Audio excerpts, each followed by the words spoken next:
চায়। ভগবান বলছে আমাকে যদি পেতে হয় তুমি 2 পা এগিয়ে এসো, আমি তোমার কাছে যাওয়ার জন্য 4 পা এগিয়ে যাব।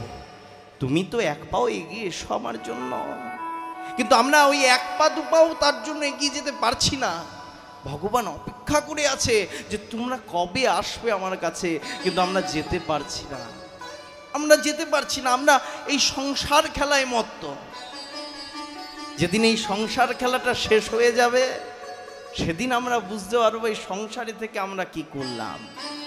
এই সংসারে আমরা এসেছিলাম কিসের জন্য, আমরা কি জন্য এসেছিলাম এই সংসারে। এই সংসারে আমরা এই হৃদয়ে অহংকার পরিপূর্ণ করতে এসেছিলাম, না আমার গাড়ি আমার বাড়ি আমার টাকা আমার পয়সা আমার সম্পদ করতে এসেছিলাম, না আমি সব থেকে বড় ভক্ত এটা প্রমাণ করতে এসেছিলাম। লক্ষ্য করবেন কথাগুলি যেগুলি বলছি মিলিয়ে নেবেন যে আমার গাড়ি